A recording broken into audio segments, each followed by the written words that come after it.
James Laxton for Pro Boxing Fans. Delighted to join today on Zoom with Joe Gallagher. Joe, how are you?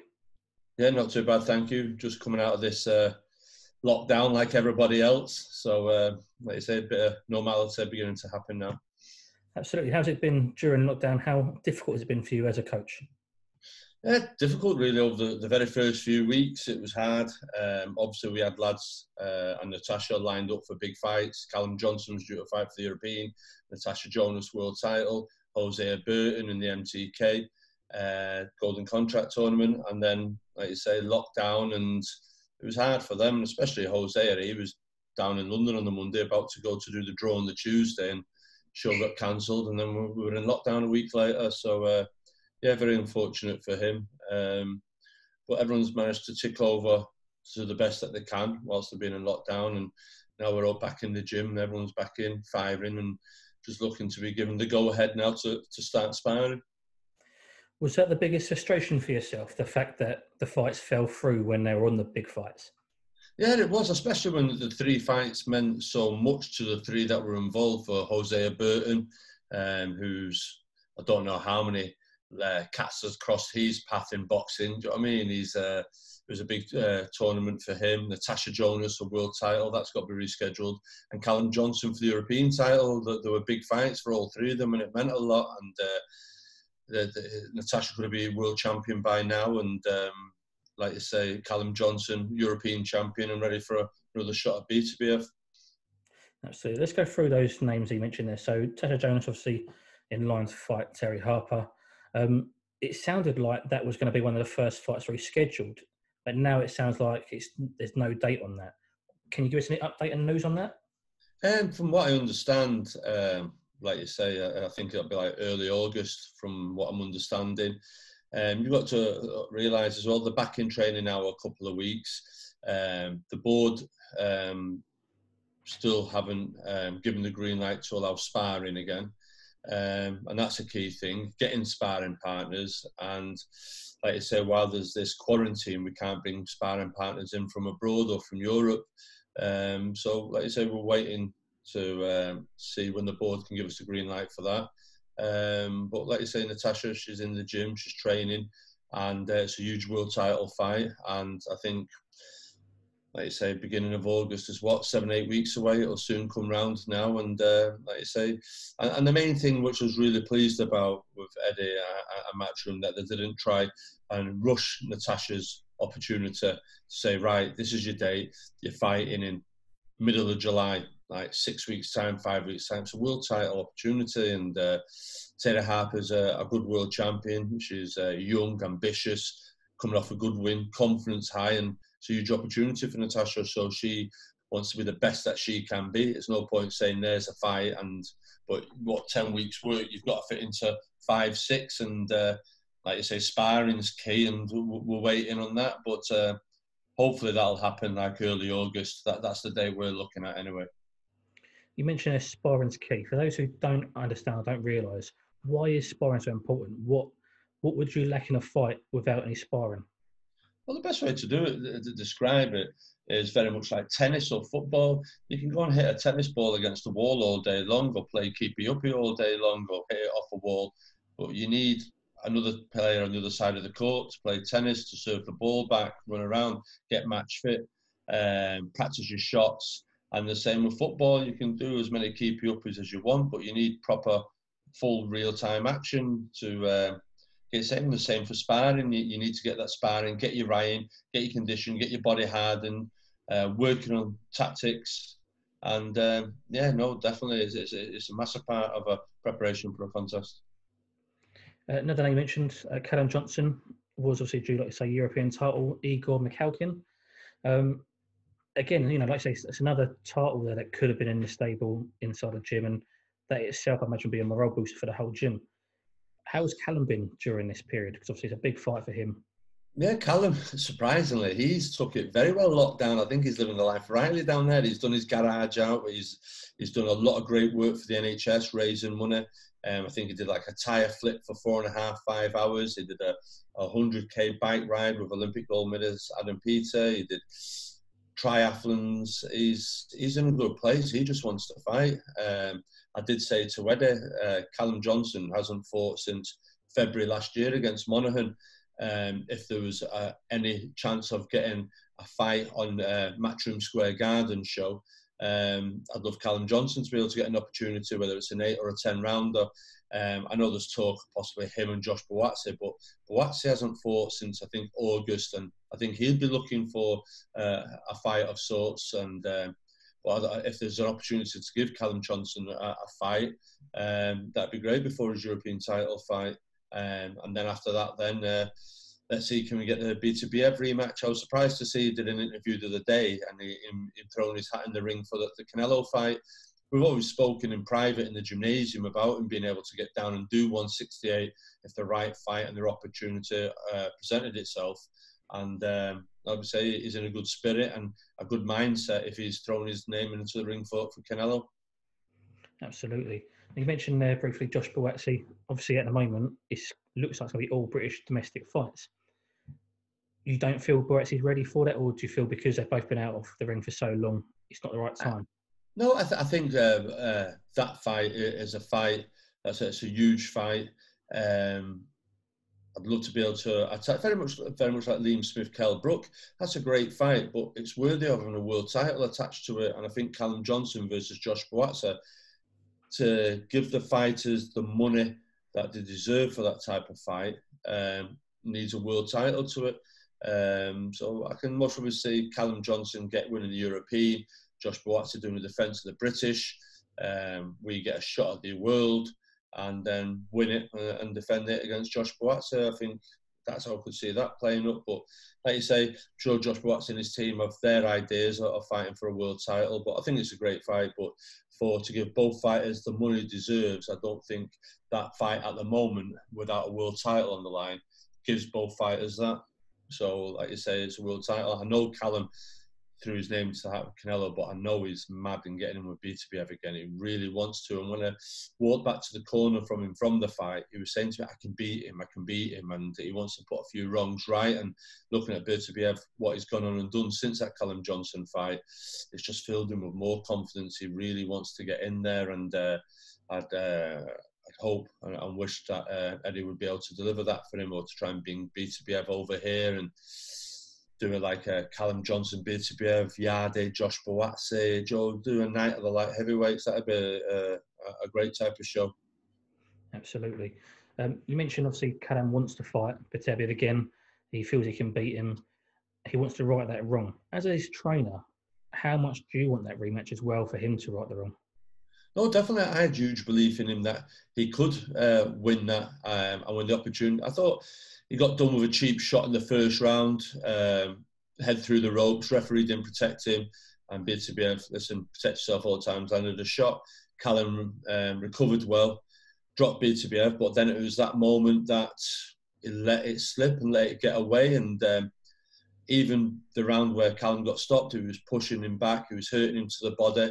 And you could just see the relief in B2BF. When he won, he dropped to his knees. I don't think that they'd realised Callum hit that hard and was going to be in that hard of a fight. I think it'd be a better fight again. I think B2BF would give Callum Johnson the attention and respect he deserves in training.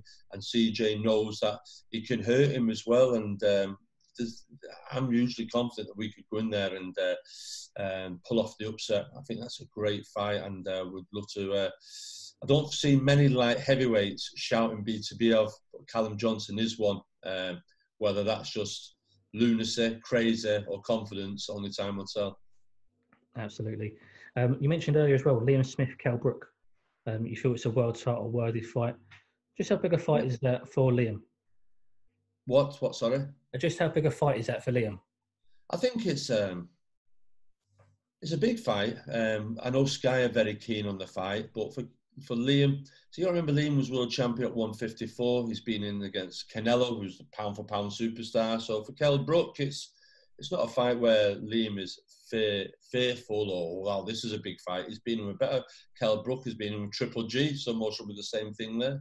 I think Kell Brook is looking for the cash out, the pension fight. I've seen today his name was associated with Terence Crawford by Bob Arum. He's on a list. And I can understand that. Definitely for Liam Smith, I think for Liam Smith, it's a risk fight, but low reward. Liam Smith's number 2 in the WBA. He's got the world ranking at 154. Kell Brook, it's win-win. He's moving up from 147 to 154.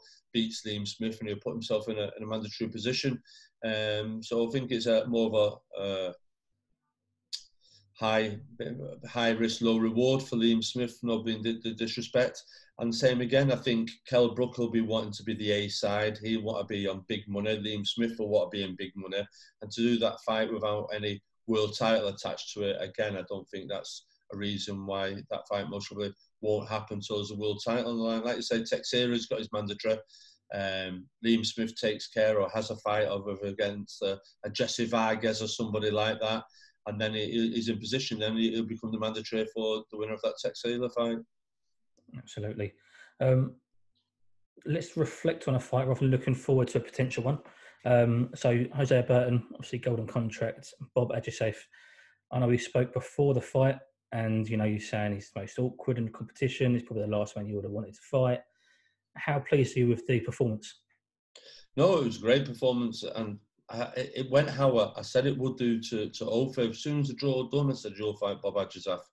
No one's got to pick you, no one's got to pick Bob, unless when you get the ball, and that's it. And that's how it played out. So it wasn't a case we got there and then that happened and we were shocked and we were gutted, because Bob Ajisafe's a good fighter. Like you say, we've seen him. He had put a great performance in when he fought for the world title over in Russia.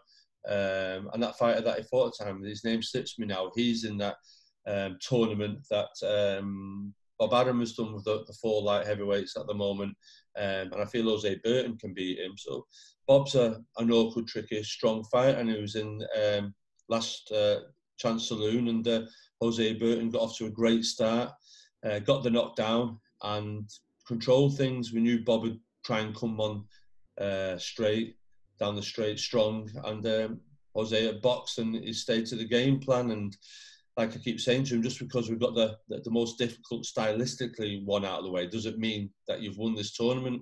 There's good fighters in it. I feel Liam Conroy's improving all the time. German fighter's a good fighter, a good Olympian, good background.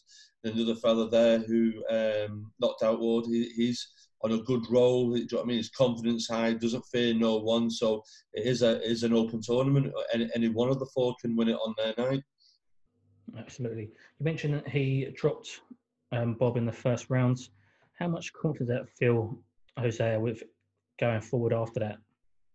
No, I did say to Ofer, I said, you've got to let that right hand and let it go early. The first chance you get to throw that, you've got to try and put manners on Bob and get your nose ahead of the fight, do you understand? And Jose Burton in the gymnasium, I've always said to people who come to the gymnasium, is one of the hardest punches I've ever had. And I would say is the hardest puncher in the gymnasium. And when you think in the gymnasium, you've got Callum Johnson, Callum Smith, Sam Hyde, but Jose Burton is right up there.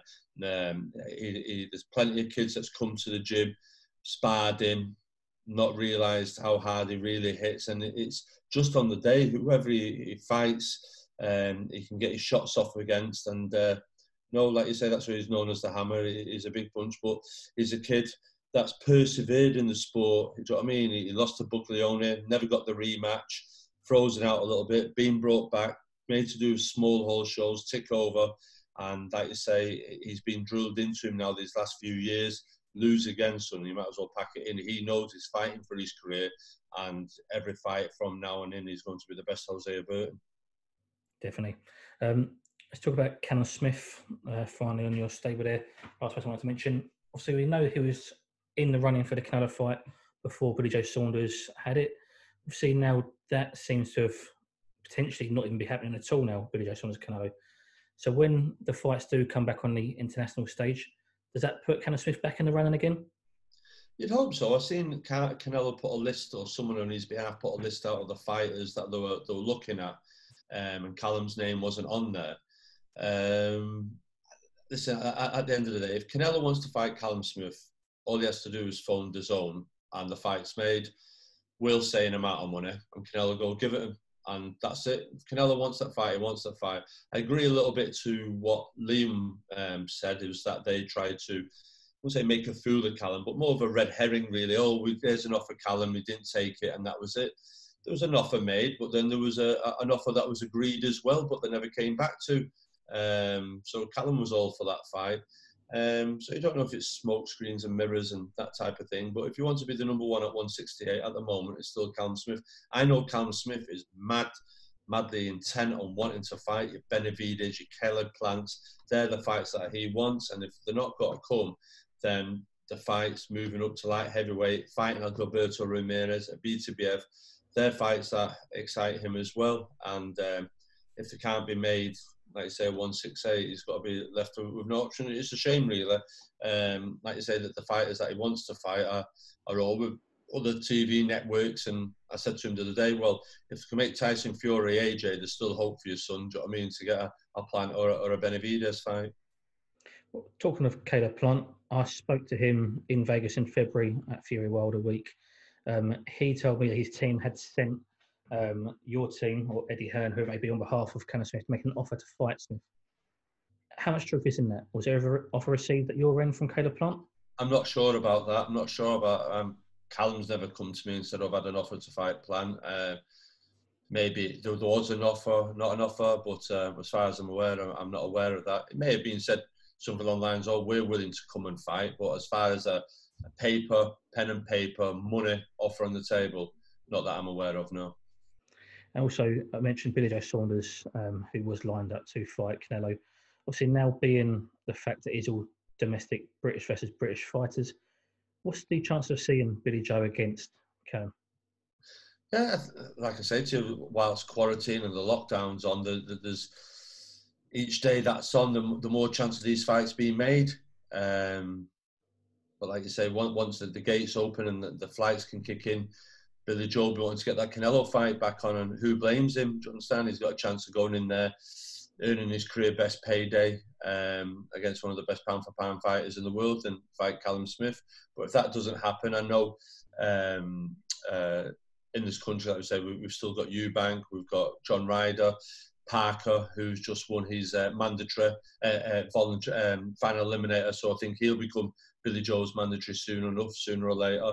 So there is fights to be made here in Britain, but like you say, we'll just have to see what Eddie Hearn wants to do. Like you say, the other thing is getting a live audience behind closed. Do you know what I mean? Getting a live audience again and getting the money generated, because them type of fights are big money fights, aren't they? And I say that's all down to Eddie Hearn at Sky, DAZN, for them to work that quandary out. Absolutely. You mentioned if they can make Fury AJ, they can make Smith Canelo. Let's talk about Fury AJ. Obviously, the ball started rolling. We know it's a long way from being a done deal. It's a case of they've agreed to be 50-50 split. They've not agreed purses or anything like that at all yet. So it's still a long way off. In terms of that fight, how would you set it down? Break it down a little bit for me. Well, like you say, you've got both fighters that come out with a decent jab. I think Tyson's mobility, movement side to side. You're seeing that when he fought Klitschko 5 years ago, when he would become the world champion, took all the belts. I think what surprised everyone was AJ's mobility in his last fight, in his rematch with Andy Ruiz. And it's really a battle of the trainers. Who's going to implement their game plan? Will AJ go back to coming forward behind a good jab and letting the right hand go, or will he try and box and move? But I feel trying to do that with Tyson Fury, that's Tyson Fury's bread and butter, that type of thing, on the front foot, picking and moving and laying back, and AJ coming towards Tyson Fury. I do feel it's a battle of the jabs. I really do feel it's a battle of the jabs. I think Tyson's movement, his jab, his angles, he can jab tall, jab small, and the same with AJ. It's at the moment, I just think confidence-wise, you have to go with Tyson Fury. AJ had a good thing, but I do feel AJ needs if AJ fights Pulev and comes through with a great performance, 4-5 round finish, confidence is back. AJ's back. I don't think he's back 100% yet. I do feel he needs another good win, and he's back to where he was before the loss. Tyson Fury just seems to be going from strength to strength. I think the fights in between the two Wilder fights, gave him a chance to train, strengthen his body, get sharper, get rounds in, although he suffered a nasty cut in one of them. But that Deontay Wilder has gave him a huge confidence. But Deontay Wilder, he'll be coming back a man scorned now. He'll be wanting to put things right. So there's a long way to go before this fight. I think a motivated Wilder coming back for Tyson Fury. Tyson has got to be as motivated as he was last time, or he could come unstuck. But I think Tyson's got his number now. So I think Tyson's come through that, and AJ needs to put a really solid performance in his Pulev. He doesn't want to come out of the Pulev fight either being knocked down or winning on a split decision, because just the fans and the media will make Fury a huge favourite. It came out today, rumoured pay-per-view price, if that fight goes ahead, of $49.95, so 50 quid, let's say. Do you feel that's a fair price for a fight of that magnitude? No, I think that's disgusting. I think that's disgusting. £50 to watch that on a pay-per-view event. I know in America for years it's been $80, $100, stuff like that. But boxing, over the time, sometimes it builds people's expectations. It promises to deliver so much, and so often it lets us down. We see that in the Mayweather-Pacquiao fight, the build-up, everything else that's down. The British boxing, we've been in a great place now. We've got the 2 world heavyweight champions. The boxing fans have been behind them from day one. They've supported them from day one. They've been to the venues. They've been to the shows, the small halls, Tyson Fury in Dagenham, AJ boxing on bills. Now they're going to fight. Don't pull the pants down. Do you understand? That's... So, do you know what I mean? There's enough money. Do you know what I mean? If it's got to be out in Macau, there's enough money out there. I'm sure there's enough sponsors out there that will get behind it, the TV. But £50, I listen. That's abusing. That's abusing fans of the sport, and that could easily turn people away from it. That's just an abuse. That's just pure abuse, abusing the good nature of the fans. And I think that's disgusting. I understand on special events sometimes. I think the highest we've had is £25 for a pay-per-view. I just think it's not. I think Tyson Fury was voted the most richest boxer this year or sporting athlete. AJ isn't short of £1 or £2. I'm sure there's enough money on the table without charging fans £50 for pay-per-view. Listen, if they paid 25, you can see where they could go at £30 at a push, but it cannot be no more than that. That's just disgusting. That whoever even thought of trying to charge the normal man in the street £50 for that event, and that man in the street can't afford to go to the fight, that might have been to 15, 20 of AJ Tyson Fury's fights. Now you're asking £50 on pay-per-view. It's when us for years in the UK have slagged American US pay-per-view prices of $80, $110. What would that be? That'd be around the $80 mark at £50, wouldn't it? $70, $80. That's just, no, that's wrong. You're just abusing the fans. You're just abusing the fans there, and there's enough money to be made. You're not talking about 2 fighters who haven't got a penny to rub together neither. I know it's about the money and everything else, and I'd be fighting for money, but you got to understand that's just like, who suggested that? Dick Turpin, was it? Who knows? I saw it floating around social media. So yeah, I couldn't have that. I couldn't have that. And whoever's suggesting £50 needs to hang their heads in shame. That's disgusting. That you're just abusing fans there. That's just disgusting. Tell them to go and try and charge the Champions League final a football fan £15 or £20. They're not going to do it. They're not at all, because they won't stand for it. But the boxing fans, they keep doing and charging. And you know it yourself now, whether you subscribe to BT or Box Nation or BT Sports or Sky Sports or The Zone, and then there's pay-per-views in each of them, what the monthly subscription is. Do you know what I mean? That's disgusting. That. I'm sorry to hear that. £50. Absolutely, I agree. Last of the current topics, recently there's a bit of a debate about the greatest super middleweights. Bit of a battle between Froch, Joe Calzaghe, Andre Ward. They seem to be playing each other's resumes down. Yeah. Out of those three, how do you rank those three? Well, I'd say Roy Jones Jr. is number one for a start before everyone goes with any of the other three.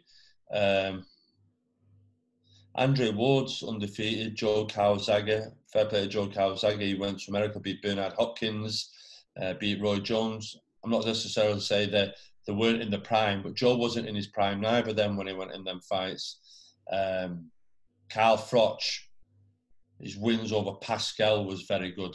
Pascal was a really hard fight for him. He fought a prime Durrell as well. Pascal, a prime Jermaine Taylor as well. Froch's resume, when you go through it, he fought a lot of fighters in his prime. Came unstuck against Andre Ward. People say that was the prime Andre Ward then as well. Listen, Joe Calzaghe, 49-0, great fighter, got the names, but I wouldn't necessarily, let's say, they were the prime names in the prime. Roy and Jeff Lacey, great win. It's a tough one. So you can't knock a man, Andre Ward or Joe Calzaghe, 2 ring champions, both at 2 different weights. So you've got to look at what they've achieved, and I think you have to go with would Ward beat Calzaghe? Would Ward beat Calzaghe? I don't know. When you look at what Ward did with Kovalev, he always found a way to win. And most of us have to go with Ward, Calzaghe, Froch, but that's because of the titles to the name and what they've achieved. 2 weight divisions, 2 ring titles. Carl didn't, but if you look at Carl's career and the fighters he fought, you'd say Carl did better than Joe in resume and fighters who fought in his prime than what Joe did, and possibly Andre's if I look at Andre Ward's. But yeah, Carl, it's unfortunate because you've got to look at the titles associated to the names and what they've achieved, and that's where Carl misses out. If you look through Carl's resume and look back at what Pascal is still doing now, and Carl beat him in his prime, and went to America and beat Jermaine Taylor, which is a fantastic win when he was behind, got up and came back, beat Kessler. I know Joe did Kessler as well. Carl, I feel, fought the more prime fighters in the prime than I'd say what Joe did. No disrespect to all 3 of them. They're all great fighters. It's a really, really hard choice. But I think apart from Jeff Lacey, I'm trying to think off the top of my head names that stand out where there were huge names that Joe beat at the time. Kessler, Lacey. Eubank? Yeah, Eubank early on, that's when Joe explained to the scene, but then you say Joe Calzaghe, Robin Reed. A lot of controversy in that at the time with Robin Reed. A lot of people thought Robin Reed won that as well. So, it's a tough one. It's a good debate, and I'm sure if we could all get in the Doctor Who police box and go back 10 years and get them all in that Super 6 tournament, we'd find out the winner. Absolutely. But ultimately, Roy Jones Jr., best middleweight for you. Yeah, definitely. No one can touch Joe. And just very finally, last question. As a very successful trainer as you are, what makes a successful trainer? Wow. I don't think. I just think it's just your belief, your hard work, your determination. They've got to want it as much as you, and you've just got to be on it. Like you say, you've got to be relentless all the time. You've got to be relentless, studying, watching, learning, not afraid to ask other coaches on the years. I remember going over to Dan Birmingham, Emmanuel Stewart, Freddie Roach. What is it you do? What do you believe in skill? What do you do fitness-wise? Sitting, watching all the time, just watching them all. I remember just watching and learning, and you never can stop learning. You've got to keep evolving, looking around. Sport and boxing especially has been one of the last sports to start evolving, where they're not just fighters, they're athletes now, Obviously, football was well ahead and everything else, but boxing was still stuck in the way. It's very much like a Rocky IV. It was still stuck in the Mickey era, but we were trying to bring them into the Dolph Lundgren era. Does that make sense? And they're all through it now, and that's what you've got to do. You've always got to be open to suggestions and seeing what's works for you, thingy. But I don't know. You've just got to like anything, just hard work and dedication. It's a cliche, but that's really what it is. Absolutely. Joe, thank you very much for your time today and speaking to pro boxing fans. I appreciate it. Yeah, no problem. Thank you for having me on.